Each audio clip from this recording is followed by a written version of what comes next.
वाले टॉपिक पे डिस्कशन किया था कि अगर कोई ऑब्जेक्ट है जो अर्थ से किसी हाइट पे चला जाएगा, सो क्या ग्रेविटेशन एक्सेलरेशन रहेगी? याद है बच्चा, अगर सरफेस पे होते थे तो ग्रेविटेशन एक्सेलरेशन आती थी G_m_e/r²।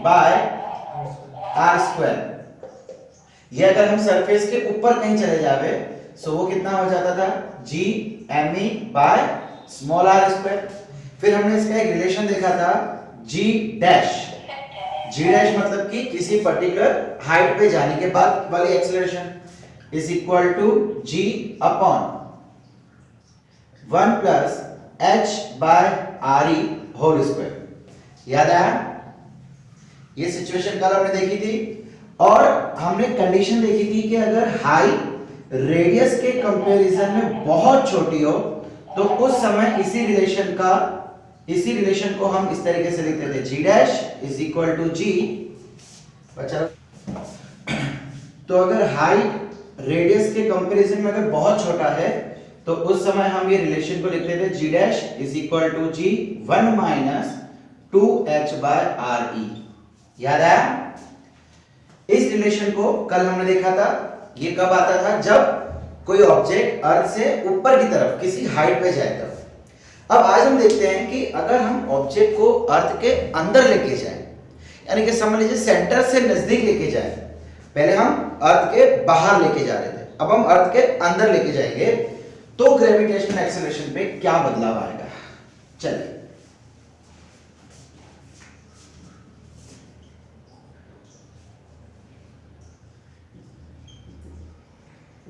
Variation in G due to depth. अब बच्चा सपोज कीजिए कि ये हमारा अर्थ है और इस अर्थ से हम h मीटर्स की दूरी पे जा रहे हैं। इसका मतलब हम यहां पे आ गए। अब अच्छा ये क्या है? ये तो कोई सॉलिड स्फीयर होगा, है ना? ये अर्थ का सेंटर, ये अर्थ की रेडियस re और ये हाइट h। अब इस समय कितनी ग्रेविटेशनल एक्सेलरेशन लगेगी वो हमें देखना है। सो बच्चा लोग, ये जो सॉलिड स्फीयर है, अगर आपको याद हो तो हमने gravitational field due to solid sphere की बात की थी। याद है? हम उसके अंदर आते थे, फिर हमने देखा था कि वो बाहर जो मास होगा उसके कारण फील्ड जीरो हो जाती थी। सो यहां पे भी सेम है, ग्रेविटेशनल फील्ड क्या होती है? अल्टीमेटली वो एक एक्सेलरेशन ही होती है। सो इधर जो भी एक्सेलरेशन, जो भी g मिलेगा वो हमें इस स्फीयर के कारण मिलेगा। चलिए इसकी रेडियस हम ले लेते हैं r और इसका मास हम ले लेते हैं m डैश। तो बच्चा इस स्फीयर के कारण ग्रेविटेशनल एक्सेलरेशन कितनी मिलेगी? G dash is equal to G m dash upon r²। और अर्थ के सरफेस पे कितनी एक्सेलरेशन होती है? G is equal to G m_e upon r²। बोलो सही है? ये ग्रेविटेशनल एक्सेलरेशन अर्थ के सरफेस पे, और ये हो जाएगी इधर हाइट पे आने के बाद। अब हमें क्या करना है? हमें G डैश और G का रिलेशन देखना है। लेकिन प्रॉब्लम ये है कि यार देखो, ये मास और ये मास अलग अलग है तो कटेगा नहीं। सो पहले हम m डैश फाइंड करते हैं। अब m डैश क्या होगा? याद है आपको, हमने ग्रेविटेशनल फील्ड के समय भी m डैश निकाली थी डेंसिटी की मदद से। चले हम बोल देते हैं कि अर्थ की डेंसिटी है रो, सो वो क्या हो जाएगा? m upon v। फिलहाल हम सिर्फ इस सॉलिड स्फीयर की बात करते हैं, सिर्फ इस सॉलिड स्फीयर की। सो ये हो जाएगा m dash by v dash. So यहां से m डैश क्या निकल जाएगा? Rho v dash. इसे रख दो यहां पे। So g dash is equal to g rho v dash upon r²। अब v मतलब क्या होता है? Volume of sphere. बच्चा वॉल्यूम ऑफ स्फीयर क्या है? 4/3 पाई r³ अपॉन r²। ये r से r चला गया, क्या बचा? G rho 4/3 pi r। I think same चीज हमने पहले भी देखी थी जब हम सॉलिड स्फीयर के बारे में बात कर रहे थे। और मैंने उस समय कहा था कि ग्रेविटेशनल एक्सेलरेशन और ग्रेविटेशनल फील्ड एक ही होता है, it is one the same thing. ठीक है, लेकिन बच्चे लोग ये फॉर्मूला इतनी फेमस नहीं है, इसको आप भले याद मत रखिएगा। हमें याद क्या रखना है? डेंसिटी ऑफ अर्थ की वैल्यू यहां पे रखते हैं। बच्चा डेंसिटी ऑफ अर्थ अगर मुझे देना हो, बिकॉज देखो डेंसिटी किसी एक चीज की हमेशा कांस्टेंट रहती है, आप इतना सा टुकड़ा लो या इतना सा टुकड़ा लो, अगर वो सेम सब्सटेंस है तो उसकी डेंसिटी कभी चेंज नहीं होती। सो अगर मैं पूरे अर्थ के लिए डेंसिटी रखना चाहूं तो क्या मैं ऐसा बोल सकता हूं me by ve, mass of earth, volume of earth. So यहां से डेंसिटी की क्या हो जाएगा, me upon 4/3 pi r e cube, earth का रेडियस। इसे यहां रख देते हैं g me 4/3 pi r upon 4/3 pi r e cube. यहां से 4/3 पाई 4/3 पाई कट, क्या बचा, g me r upon r e cube. And बच्चा लोग ये आ गई हमारी फॉर्मूला। आपको ये याद रखना है, इसको लर्न करना है आपको। Gravitational acceleration eight height eight depth h, ठीक है। अब हमको इसी वैल्यू को h के टर्म्स में देना है।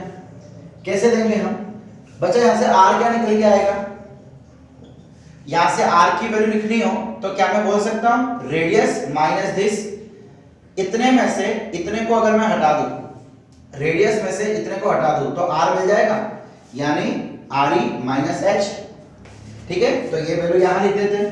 So g dash is equal to g me re minus h upon re cube,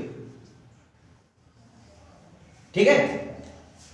अब बच्चा लोग हमें अल्टीमेटली g डैश और g का रिलेशन चाहिए ना भाई, कितने कंपैरिजन में बढ़ गया, कितने कंपैरिजन में घट गया, उसके लिए हमको रिलेशन चाहिए। इसके पहले भी हमने रिलेशन देखा था। सो मैं क्या करता हूं, अगेन यहां से g की वैल्यू उठा के यहां रख दूं,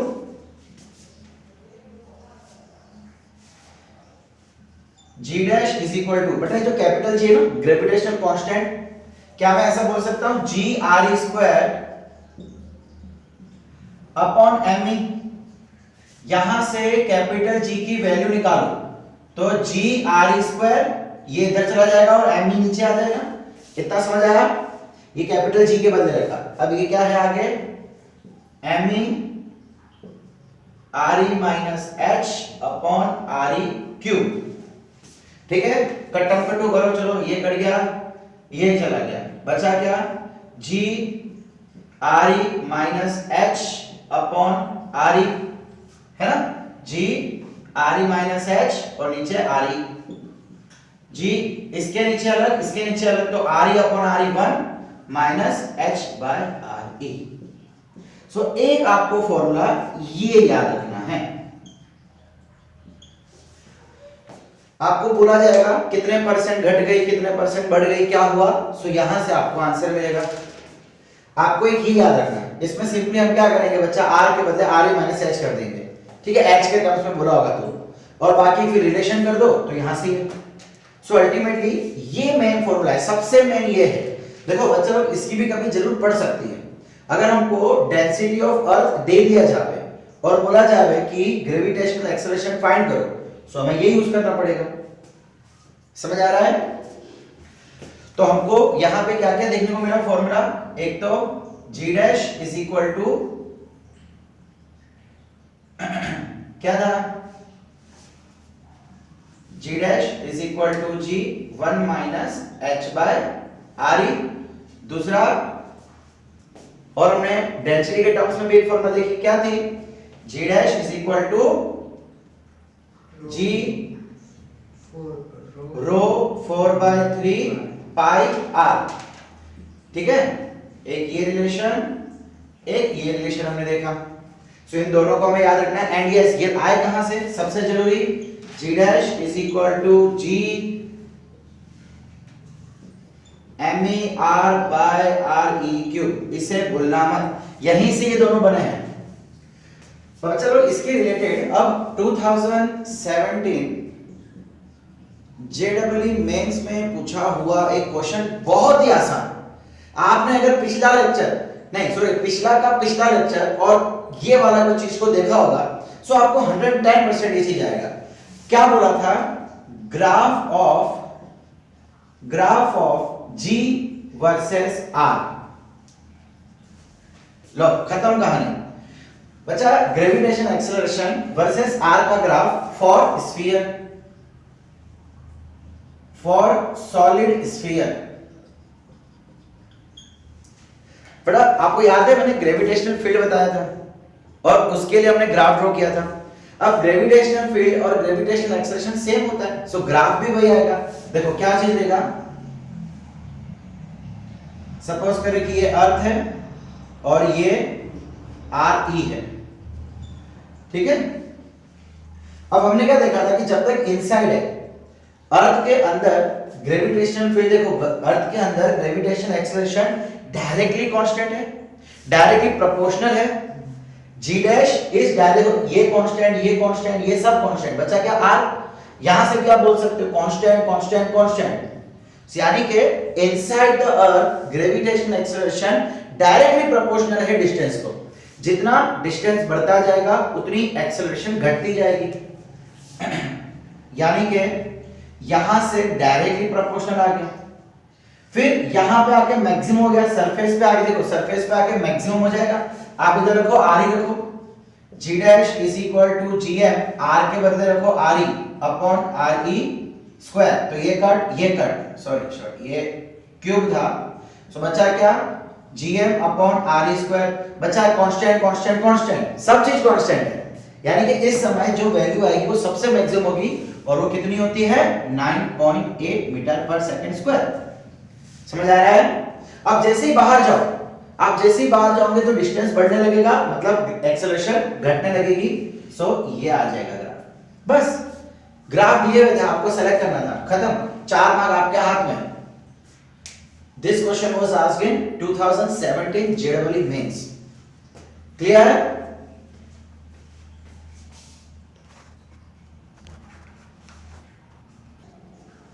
अब देखो यहां से ना एक और क्वेश्चन कई बार पूछते हैं, G at center of Earth। बच्चा अर्थ के सेंटर में ग्रेविटेशनल एक्सेलरेशन कितनी होगी। अब जरा ध्यान से बताना, ये हमारा अर्थ था, ये हाइट थी और ये था सॉलिड स्फीयर, ठीक है।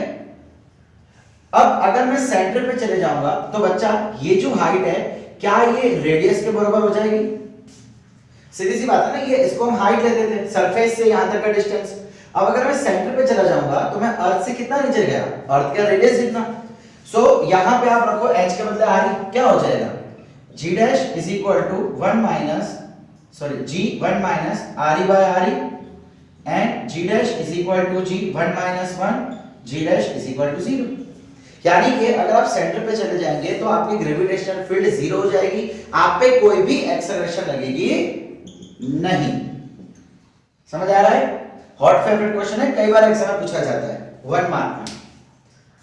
क्लियर। 2 मार्क में अगर आता है तो फिर आपको पूरा फॉर्मूला करके दिखाना पड़ेगा। बहुत ही इजी क्वेश्चन है। चलिए अब आगे देखते हैं, variation in G due to shape of the earth. चलिए बस इसको भी स्क्रीनशॉट लेना, फटाफट ले लेना। 1 2 3 4 5 come on.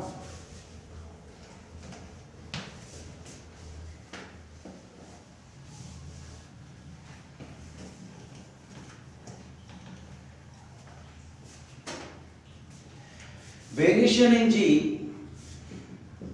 due to shape of the earth। अब बच्चे लोग हमारा जो अर्थ है ना वो एक्चुअली स्फीयर नहीं है। देखो मैंने पहले भी आपसे एक बार बताया था, इस ऑलमोस्ट स्फीयर है बट एकदम स्फीयर नहीं है। यानी कि अगर आप देखेंगे तो अर्थ कुछ इस टाइप का है। आप समझ पा रहे हैं ना। इसका देखो ये चीज ब्रॉड है। अगर मैं आपको और अच्छे से बताऊं, ये एक ओवल शेप का है। इसके जो स्फीयर है ये यहां से थोड़ा सा बेंड है, थोड़ा सा, बहुत माइनर डिफरेंस है। तो इसका मतलब देखो ये रेडियस और ये रेडियस अलग होगा। ये क्या है हमारा इक्वेटर और ये क्या है पोल। तो बच्चा ये रेडियस को हम बोल देंगे रेडियस ऑफ इक्वेटर और इसको बोल देंगे हम पोल। अब एक्चुअली में क्या होता है कि पोल का रेडियस इक्वेटर के रेडियस से काफी छोटा, काफी थोड़ा छोटा होता है। डिफरेंस बहुत ही स्मॉल है, बहुत ही छोटा है। अब हमने देखा था कि ग्रेविटेशनल एक्सेलरेशन की फॉर्मूला क्या होती है, G M E upon R square. इसका मतलब अगर रेडियस जिसका कम उसका ग्रेविटेशनल एक्सेलरेशन ज्यादा, इनवर्सली प्रोपोर्शन है ना। सो हम ऐसा कह सकते हैं कि g of pole is greater than g of equator, है क्या नहीं? पोल पे यहां पे ग्रेविटेशनल एक्सेलरेशन कुछ ज्यादा होगी और इक्वेटर पे कुछ कम होगी। बच्चा ये डिफरेंस बहुत ही कम होता है, आई रिपीट, डिफरेंस बहुत ही कम होता है लेकिन डिफरेंस है। एंड इस चीज को एक्सपेरिमेंटली भी वेरीफाई किया गया है, यानी जब एक्सपेरिमेंटली अलग अलग जगह पे जाके जी की वैल्यू निकाली गई सो वो कम ही आई है, इक्वेटर पे कम ही आई है। लेकिन बच्चा प्रॉब्लम अब यहां पे ये आ गई है कि जो कैलकुलेशंस थे ना, इसकी एग्जैक्ट वैल्यू, इसकी एग्जैक्ट वैल्यू वो एक्सपेरिमेंटली और थ्योरेटिकली अलग अलग आ रही थी। मतलब हमने थ्योरेटिकली क्या देखा कि पोल पे ग्रेविटेशनल एक्सेलरेशन ज्यादा होती है, यही चीज एक्सपेरिमेंटली भी आ गई लेकिन वैल्यूज मैच नहीं की, ज्यादा आई। जैसे कि किसी दो इंसान का वजन नापना है, मैंने नापा तो इसका वजन ज्यादा आया, आपने नापा तो भी इसका वजन ज्यादा आया। मेरे हिसाब से इसका वजन था 10 किलो, आपके हिसाब से इसका वजन था 10.4 किलो। मतलब ज्यादा है लेकिन वैल्यूज मैच नहीं कर रही है। सो यहां पे पिक्चर में आया variation due to rotation of the earth. ठीक है, इसका कोई फॉर्मूला नहीं है, इसका कोई खास वेरिएशन नहीं है, फॉर्मूला बनेगा रोटेशन ऑफ द अर्थ के साथ। बस ये चीज खाली याद रखना। इसको हम यहां पे लिख लेते हैं, gravitational acceleration at pole is greater than gravitational acceleration at equator. चल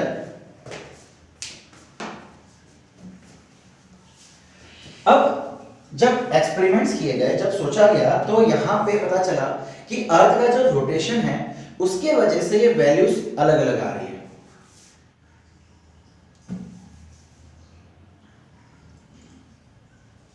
बस लोग हमको पता है कि हमारा अर्थ जो है वो अपने ही एक्सिस पे रोटेट कर रही है कि नहीं? अगर आप किसी भी चीज पे बैठ के घूमते हो तो आप बाहर की तरफ फेंकने की कोशिश करते हो। यानी कि देखो, सपोज करो कि आप इधर हो, ठीक है, आप एक बंदे हो, इधर बैठे हो, आपका मास है m, और अगर ये रोटेट कर रहा है, पता है हम जब गार्डन में जाते हैं, झूले झूलने जाते हैं तो वहां पे एक ऐसा झूला होता है जो गोल गोल घूमता है। आप कई बार वहां से गिरे होंगे, घूमते घूमते हम फ्रेंड्स होते हैं ना, जोर जोर से घुमाते हैं और कई बार चक्कर आने के कारण या किसी भी कारण हम बाहर गिर जाते हैं। कभी ऐसा हुआ है कि घूमते घूमते अंदर गिरे हो? नहीं। देखो ये चीज, ये टिश्यू, अरे लंगस ले लो, आप लंगस को घुमाते घुमाते बाय चांस पत्थर निकल जाए तो पत्थर बाहर की तरफ जाता है। क्या पत्थर कभी आपको आके लगता है? कभी ट्राई नहीं किया तो अभी ट्राई कर लेना। आज ही डोरी लो, डोरी आपको मिल जाएगी रोड पे, पत्थर लो, बांधो, उसको घुमाओ, लूज बांधना, ताकि क्या हो, with in a minute, 1 minute के अंदर वो पत्थर निकल जाएगा एंड दूर कहीं चला जाएगा। किसी भी डायरेक्शन में जा सकता है बट बाहर की तरफ जाएगा। अब अगर ये मास इधर है तो इस पे भी एक फोर्स लगेगी, जिशुम करके, यानी कि एक फोर्स बाहर की तरफ लगेगी। एंड बच्चा इसको हम कहते हैं सेंट्रीफ्यूगल फोर्स।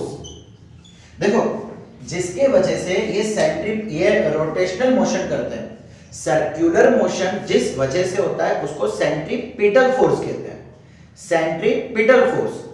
लेकिन गोल चीज, जब कोई चीज गोल घूम रही है, आप उसके ऊपर हो, आप ये कोई गोल घूम रहा है, आप उसके ऊपर हो और आप फेंका जा रहे हो, इसका मतलब आपके ऊपर जो फोर्स बाहर की तरफ लग रही है दैट इज सेंट्रीफ्यूगल फोर्स।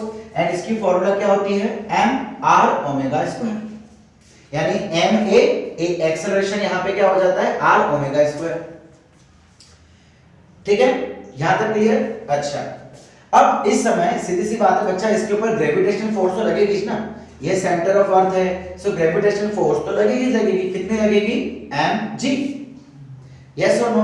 अब होगा क्या, देखो एक्चुअली अब इसके ऊपर अगर मैं ओवरऑल g फाइंड करने जाऊं, ओवरऑल g बच्चा, अब इसको हम लिखेंगे g इफेक्टिव। ओवरऑल g का मतलब इसके कारण कुछ एक्सेलरेशन, इसके कारण कुछ एक्सेलरेशन, तो ओवरऑल एक्सेलरेशन कितनी आएगी, g effective that will be ये वाली एक्सेलरेशन माइनस ये वाली एक्सेलरेशन। समझ आ रहा है मैंने क्या बोला? Acceleration this minus this. देखो बच्चा, एक सीधी सी बात है कि हमारा अर्थ रोटेट कर रहा है बट बहुत ही स्लो स्पीड से। इसकी एंगुलर स्पीड ओमेगा जो है वो बहुत ही कम है। अगर ज्यादा होती तो हम तो यार फिका जाते, हम अर्थ के बाहर निकल जाते ना, मजा आती, स्पेस में चले जाते। बट ऐसा होता नहीं है। इसका मतलब ये फोर्स बहुत बहुत कम होने वाली है। तो एक चीज श्योर है कि ग्रेविटेशनल फोर्स ज्यादा होगी, लेकिन माइनस साइड फर्क तो आएगा। समझ आ रहा है मैं क्या बोल रहा हूं? Clear? So G effective will be G minus G dash. अब इसका परफेक्ट डेरिवेशन देखते हैं। देखो ये फॉर्मूला यहां खत्म नहीं हुई है। अब देखो, हो सकता है कोई बंदा इधर खड़ा हो सकता है कोई बंदा इधर खड़ा हो। अब एक्चुअली जब आप गोल घूम रहे हैं सो डिपेंड करेगा आपके रेडियस पे। सेंट्रीफ्यूगल फोर्स डिपेंड करेगी आपके रेडियस पे। देखो अगर ये बंदा गोल घूम रहा है तो इसका मैं बोल सकता हूं ये इस सर्कल पे गोल घूमेगा। अरे ये यूं गोल घूमेगा ना बंदा। अगर मैं इसकी बात करूं सो ये इधर गोल घूमेगा। देखो ना, इसकी रेडियस कम है, इसकी रेडियस ज्यादा है। समझ आ रहा है आपको मैं क्या बोल रहा हूं? This radius is greater. अब अगर कोई बंदा इधर है, एकदम एट पोल है, सो एट पोल तो यार एक मामूली सी रेडियस होगी, मामूली सी। यानी कि अर्थ के अलग अलग पॉइंट पे ये रेडियस अलग अलग होने वाली है, फोर्स अलग अलग होने वाला है। इसका मतलब जी इफेक्टिव भी अलग अलग होगा। तो चलिए हम एक जनरल फॉर्मूला डिराइव करते हैं इस जी इफेक्टिव के लिए। क्लियर?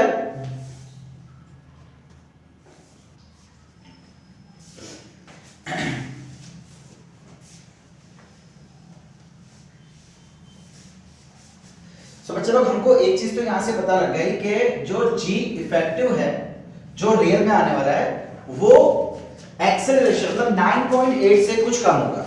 इसकी वैल्यू कितनी होती है? 9.8। तो इससे कुछ कम होने वाला है। कितना होगा वही हमें देखना है। चलो हम फिर से अर्थ ले लेते हैं एंड बोल देते हैं कि ये ओमेगा स्पीड के साथ घूम रहा है। अब मान लीजिए कि एक कोई मास है, कोई ऑब्जेक्ट है जो इधर पड़ा हुआ है, इसका मास है m। अब अच्छा, इस पे बाहर की तरफ फोर्स कितनी लगेगी? Centrifugal force m r omega square. ये याद रखना फॉर्मूला, सेंट्रीफ्यूगल फोर्स की फॉर्मूला होती है m r omega square. And इसके सेंटर की तरफ लगेगी gravitational force which is equal to mg। अब बच्चा, दो फोर्स है तो हम क्या करेंगे? इसका रिजल्टेंट फोर्स निकालेंगे। देखो, एक फोर्स यहां लग रहा है, एक फोर्स यहां लग रहा है कि नहीं? ये mr ओमेगा स्क्वायर और ये हो गया mg। सो इसका रिजल्टेंट जो है, क्या वो बीच में से कहीं से निकलेगा? सो रिजल्टेंट कैसे फाइंड करेंगे हम लोग? रिजल्टेंट क्या मैं ऐसा बोल सकता हूं? देखो, ये जो भी फोर्स आएगा वो mg इफेक्टिव होगा। इफेक्टिव फोर्स, और इफेक्टिव फोर्स मतलब क्या होता है? mgf, है ना? g effective is equal to mg plus mr omega square. क्या ये सही है? बच्चा, इसका वेक्टर एडिशन करना है, वेक्टर एडिशन। क्लियर? अब यहां से मास कैंसल, m तीनों में से कट, तो बचा क्या? g effective is equal to g plus r omega square. So यहां से आप मास हटा दो, ये हो गया मास। अब अच्छा, एक चीज ध्यान देना कि ये g इफेक्टिव क्या बिल्कुल सेंटर में होगा? देखो, मैंने आपसे पहले भी कहा था कि ये ओमेगा बहुत छोटा होता है। ओमेगा बहुत छोटा था, आपको प्रूफ देखना है। देखिए, ओमेगा की वैल्यू होती है 2 पाई बाय t। ये फॉर्मूला भी बहुत फेमस फॉर्मूला है, आपको याद है, 2 पाई बाय t। t का मतलब क्या होता है? Time period. अब अच्छा, एक अर्थ जो है वो एक रोटेशन कितने समय में कंप्लीट करता है? 24 आवर्स में। एम आई राइट? सो 2 into 3.14 अपॉन पाई के बदले 3.14 time period 24 hours into 60 minutes into 60 seconds. अब आपको साफ साफ दिख रहा है ये वैल्यू कितनी आएगी? 6.28 अपॉन 24 into 6 into 6। बच्चा, नीचे बहुत बड़ी वैल्यू है, 24 into 3600। इसका मतलब ये वैल्यू बहुत छोटी आने वाली है, मामूली से 0.000 समथिंग आएगी। तो इतनी छोटी वैल्यू की वजह से ये जो वेक्टर है ये तो बहुत छोटा होगा। तो एक्चुअली जो हमारा रिजल्टेंट है वो कुछ इस तरफ आएगा। आप ड्रॉ करने में कर सकते हो, अच्छा दिखे इसीलिए, बट एक्चुअली में जो रिजल्टेंट है वो तो इस तरफ कहीं पे आएगा। बेटा जो वेक्टर बड़ा होता है ना उसके नजदीक होता है रिजल्टेंट। आज सीधी सी बात है, आप एक खुद लॉजिक लगाओ, आपके पापा किसी चीज को खींच रहे हैं और आप किसी चीज को खींच रहे हो, आप नहीं, आपका छोटा भाई या छोटी बहन जो इस समय सेकंड या थर्ड स्टैंडर्ड में है, तो सीधी सी बात है, या तो वो गाड़ी पापा की तरफ जाएगी या पापा के नजदीक कहीं जाएगी, वो ऐसे ही होता है ना।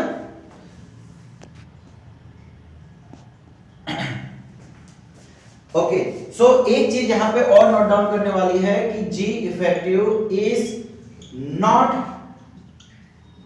Towards the centre. इसका मतलब बच्चा लोग प्रैक्टिकली रियली हमारी जो ग्रेविटेशनल फोर्स है, हमारा जो वेट है, वो अर्थ के सेंटर की तरफ नहीं होता है, अर्थ के सेंटर की तरफ नहीं होता है, ये सेंटर से नजदीक कहीं पे होता है। ठीक है, सो इस चीज को याद रखना है। इसका वेक्टर एडिशन करना है, बच्चा वेक्टर एडिशन आता है ना। चलो मान लेते हैं कि ये इस समय हॉरिजॉन्टल के साथ एंगल थीटा बना रहा है, ठीक है। सो इस वेक्टर को भी हम आगे ले जाते हैं, ये इस टाइप से, और इसको थीटा बोल देते हैं। तो बच्चा ये कितना हो जाएगा, 180 माइनस थीटा हो जाएगा, यानी कि इन दोनों के बीच का एंगल कितना आ गया, 180 माइनस थीटा। बच्चा ये थीटा मैंने कहां से लिया है, इक्वेटर से। कहां से, इक्वेटर से थीटा लिया है, समझ आ रहा है। सो इसको हमने बाहर की तरफ बढ़ाया, ये हमारा एंगल हो गया थीटा, इन दोनों के बीच का। देखो ये तो थीटा होने से रहा, हमको ये थीटा तो हो नहीं सकता। अब चलो ऐसा भी मान लो कि ये और ये पैरेलल, सो पैरेलल के बीच का जो होता है वो सप्लीमेंट्री होता है, पढ़ रखा है ना, इंटीरियर एंगल साइड सप्लीमेंट्री। सो ये थीटा, तो ये 180 माइनस थीटा। सो यहां से रिजल्टेंट निकालो, क्या हो जाएगा, g effective is equal to root of g square plus r omega square plus 2g r omega square cos 180 minus theta. Resultant निकालना पता है ना, a square plus b square plus 2ab cos theta, बस वैसे ही निकाला। क्या करिए आगे कहां करिए, यहां कर ले।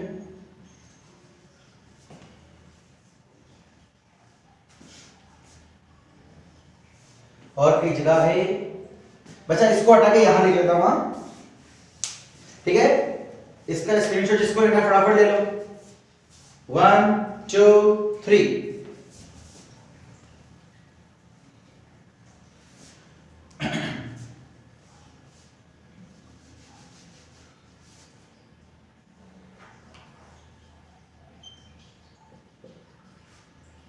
ओके, सो इधर क्या हो जाएगा, G effective is equal to, बच्चा लोग देखो सबसे पहली चीज ये क्या हो जाएगा, R ओमेगा स्क्वायर का स्क्वायर। बच्चा हमने अभी क्या देखा कि ओमेगा बहुत छोटा होता है, सब ओमेगा जो होगा ना बच्चा वो 10⁻³ या 10⁻⁴ ऐसा कुछ होगा, और उसका भी आपको ⁴ करना है। देखो ओमेगा स्क्वायर का स्क्वायर, ओमेगा की वैल्यू ही होती है 10⁻³ या -4, और उसका भी ⁴, यानी ये वैल्यू बहुत बहुत छोटी हो जाएगी, 0.00000 समथिंग।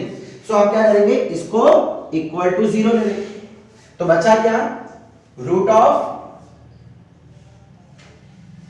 जी स्क्वायर। अब अच्छा ये चीज देखो, cos 180 माइनस थीटा कितना होगा, cos 180 माइनस थीटा होता है माइनस cos थीटा, पहले भी हमने कई बार किया हुआ है ये। तो ये माइनस बाहर लेता हूं, plus minus minus 2g r omega square cos theta. बच्चा इसको भी हटाता हूं, ये भी नोट डाउन कर लेना। ओके, पोल पे ज्यादा होगी, इफेक्टिव कम होगी और सेंटर की तरफ नहीं होगी। अब अच्छा मैं क्या करता हूं, देखो मुझे ना यहां से g बाहर लाना है, बिकॉज हमें तो हमेशा कंपैरिजन चाहिए होता है g इफेक्टिव और g के बीच में। सो मैं क्या करता हूं, g square minus 2g omega square cos theta. मेरे को यहाँ पे स्क्वायर चाहिए, तो देखो अगर स्क्वायर होगा तो कॉमन निकल जाएगा। सो मैं क्या करता हूँ, g डिवाइड एंड मल्टीप्लाई करता हूँ।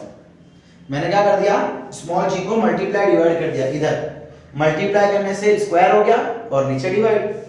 अब मैं g स्क्वायर कॉमन ले लेता हूँ। सो 1 minus 2r omega square upon g cos theta, ये g बाहर आ जाएगा, सो g effective will B g 1 minus 2r omega square by g cos theta. Clear? क्या इसको मैं ऐसे लिख सकता हूं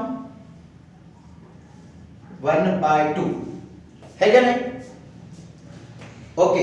अच्छा बच्चा, हमने लास्ट लेक्चर में एक चीज देखी थी, मैथ्स कहता है कि अगर 1 माइनस एक्स अपॉन एन है, जहां पे n की वैल्यू बहुत छोटी है, सॉरी x की वैल्यू 1 से बहुत छोटी है, तो इसको हम ऐसे लिखते हैं 1 माइनस nx। पता है ना, लास्ट टाइम देखा था हमने। तो देखो ये जो वैल्यू है बच्चे बहुत छोटी होने वाली, क्यों? अगेन ओमेगा छोटा है और उसका भी स्क्वायर है, सो ये वैल्यू बहुत छोटी होगी। तो क्या हम इसको ऐसे लिख सकते हैं बाइनोमियल एक्सपांशन। ये क्या कहलाता है? Binomial expansion. सो 1 माइनस 1/2 है ना, ये n आगे आ जाएगा। हमारे केस में n क्या है? 1/2। सो 1/2 को हमने इसके साथ ले लिया into 2r omega square by g cos theta. So ये 2 से 2 गया, क्या बचा यहां पे? g 1 minus r omega square by g cos theta. बचा ये g को मैं ब्रैकेट के अंदर डालता हूं, कहां लिखूं? यहां लिख लूं,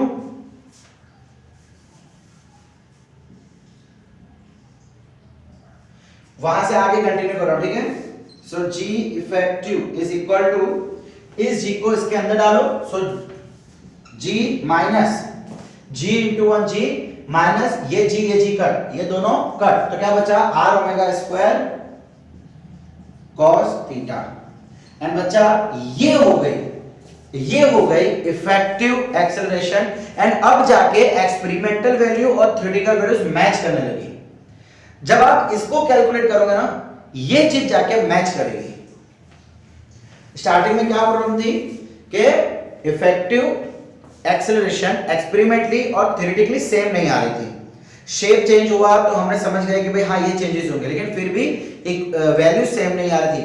सो इसका रीजन ये देखा गया कि अर्थ के रोटेशन की वजह से कुछ प्रॉब्लम है। सो उसके हमने सिर्फ से एक फॉर्मूला डिराइव की एंड अब जाके ये रिलेशन सही होने लगा। समझ आया बच्चों लोग? g effective is g minus something minus पे होगा, है कि नहीं? अच्छा बच्चों लोग, अब एक चीज ध्यान देना, अब इसी चीज को हम इक्वेटर और पोल पे निकालते हैं। बच्चा अगर मैं इक्वेटर की बात करूं, g at equator g minus r होगा। बच्चे थीटा कितना हो जाएगा? अगर कोई ऑब्जेक्ट यहां पे है तो थीटा कितना होगा? मेरे ख्याल से थीटा 0 हो जाएगा, बोलो है कि नहीं? सो cos 0 क्या होगा? r omega square. cos 0 1 होता है ना। एंड अगर मान लो कि इसी ऑब्जेक्ट में पोल पे ले लो, g of pole is equal to, pole पे कितना हो जाएगा? ये एंगल पोल पे कितना होगा? 90 डिग्री हो जाएगा ना बच्चा। अरे यार ये होता है पोल। सो हम एंगल कहां से लेते हैं? इक्वेटर से।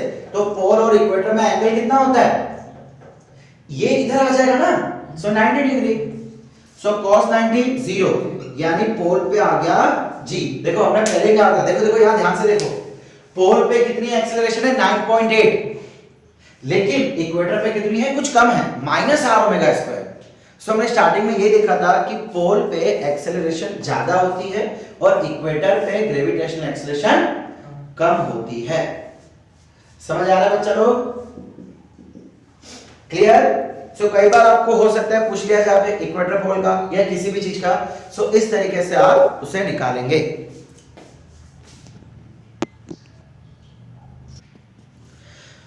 ठीक है स्टूडेंट्स, तो आज का लेक्चर हम यहीं तक रखते हैं। हमने variation in g due to shape of the earth and rotation of the earth के बारे में कहानी देखी। अब इसके क्वेश्चंस आपको दिए जाएंगे, इसके क्वेश्चन सॉल्व करने हैं एंड इस फॉर्मूला को यूज करना है। इससे ज्यादा इस कॉन्सेप्ट में और कुछ भी नहीं है। इस चीज को ध्यान से याद रखना, आपका पूरा ये टॉपिक यहीं पे कवर हो जाएगा, चाहे वो बोर्ड एग्जाम हो, चाहे वो जेईई हो, चाहे वो नीट हो। Thank you.